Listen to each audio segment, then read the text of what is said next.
Welcome to Vet Fraternity. In the previous lecture, we have talked about uncomplicated ulcer. And now we are going to see what a complicated ulcer is. Complicated corneal ulcer is like a situation where you can feel like I have been treating this ulcer, but it's getting worse. Because we know if the ulcer is uncomplicated, it should heal in 7 days with the treatment. But if it is not recovering or it is not been treating, that means our diagnosis was wrong. So it is a complicated ulcer, and the situation keeps on getting worse if you do not intervene and change and reassess the situation. As per definition, you can see that complicated corneal ulcer has like 3 to 4 points that should be met in order to say that it is a complicated corneal ulcer. Number one is that it involves the corneal stroma. As you can see in this image, this is the epithelium, this is the stroma, then we have descendant membrane, and then we have the endothelium. So this whole up till this area, the stroma is also being involved. Have some depth to them, of course, it has some depth to it. Persist longer than 1 week, yes, we have talked about that also, and it is also infected. You can see the white blood cells and the bacteria over here, so it is infected also. This is like bacteria, these are WBCs that came in the region. Also, it may or may not be melting. Melting means that like the cornea and the stroma starts to melt out.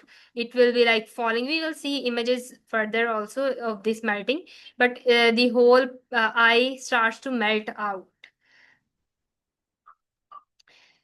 You can see this image. What is this? This is a superficial ulcer. Then this is a complicated ulcer because it is a deep ulcer. And this one is also a complicated ulcer because it is a deep ulcer.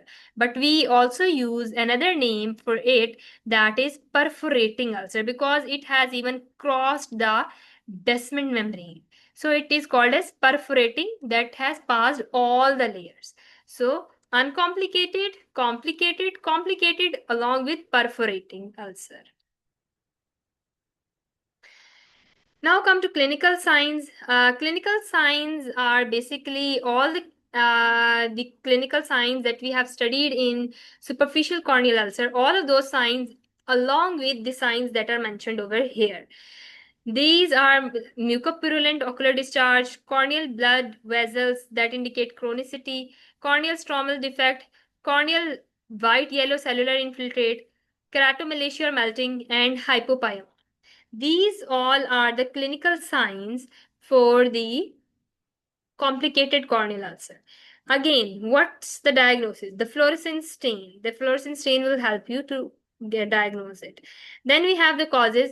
Again, what are the causes that basically causes ulcer to be complicated is that an animal came to you with uncomplicated ulcer, but you failed to diagnose it earlier. Then yeah, any secondary bacterial infection that has happened and that has led to secondary malacia.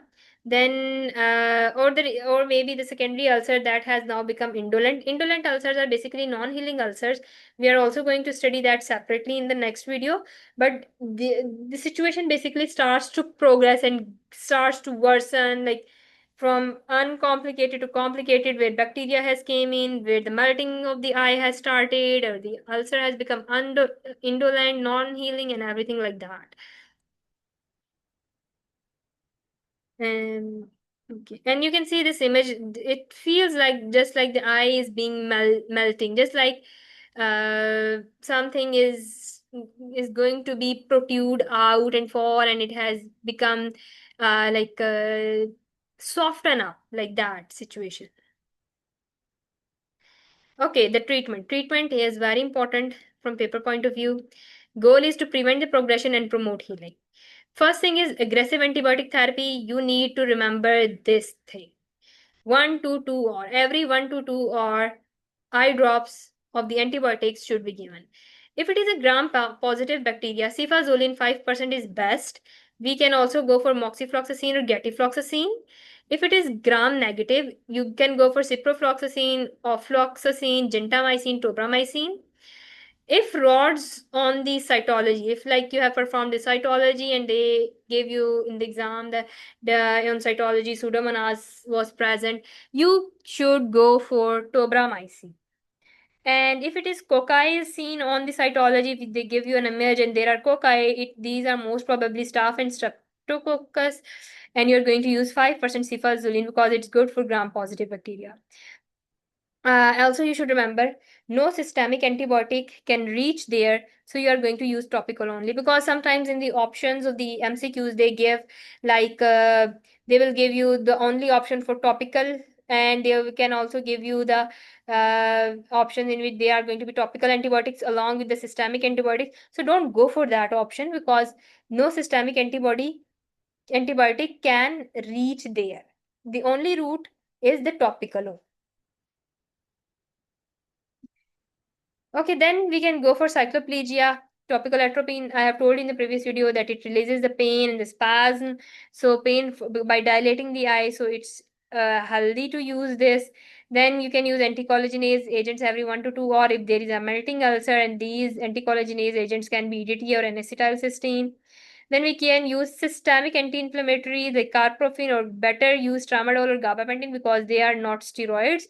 Because steroids are contraindicated, especially like the topical steroids are contraindicated in ulcers. Per oral, you can go for like carprofen, but even if you can avoid that, avoid it and use tramadol and gabapentin instead. These are good painkillers.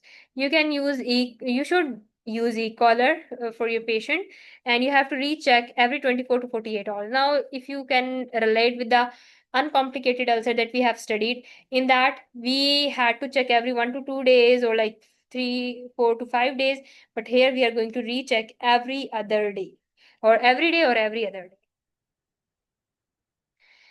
If the complicated ulcer perforates like desmetocele, it reaches desmetocele 99% perforation, you need emergency structural support. For this, you have to refer to the board certified ophthalmologist. That ophthalmologist will do these two procedures: conjunctival graft or corneal conjunctival transposition. In conjunctival graft, a piece of conjunctiva is placed on the defect and sutured, less like this image. The conjunctiva is placed on there and it is sutured. Or you can the other option is corneal conjunctival transposition, that the corneal piece over the defect is placed, like corneal piece from other side is placed over here and it is sutured so that the healing will happen. These grafts, the purpose of these grafts is to they serve to provide protection, blood supply, nutrition, and delivery of medications to the ulcerated area immediately. Now there is like you understood the if the ulcer perforates, the treatments are these two surgeries and the reason for these surgeries. But one thing, main thing to be focused in this slide is this word refer. Sometimes they give you the option and they will give you the whole scenario for perforating ulcer, and they will ask you for your next step. In the next step they might give you option A is conjunctival graft and corneal transplant. In the one option they give you the both. In the second option they give you something else. In this Charlie option they give you refer to the board certified ophthalmologist. So you have to pick the Charlie option. You are not going to pick the alpha option, although the surgery is right. Then the surgery is right. We have no doubt in that. The treatment for choice for perforating is these grafts, any of these two grafts. But you are not going to perform this graft on your own self. You are going to refer this to the board certified ophthalmologist. So in that case, option C is going to be correct. You have to remember that. Sometimes they don't ask you the things like this. They give another approach to that MCQ, and you have to see what they want to ask, what they are asking. You have to pick that option. Okay. Next is prognosis. Prognosis for complicated ulcer is fair. Healing may take 2 to 8 weeks, regardless of the cause or the corneal scarring. Regardless of the cause, the healing takes 2 to 8 weeks, and corneal scarring is expected because the damage is done so much that you should expect the corneal scarring. And this scarring causes if the scarring is significant, that will affect long-term vision. So that is one of the complication that can happen later on. So that was all about complicated ulcer. I hope you enjoyed the lecture and understood everything. In the next video, we will study the indolent ulcer. Thank you so much and best of luck for your preparation.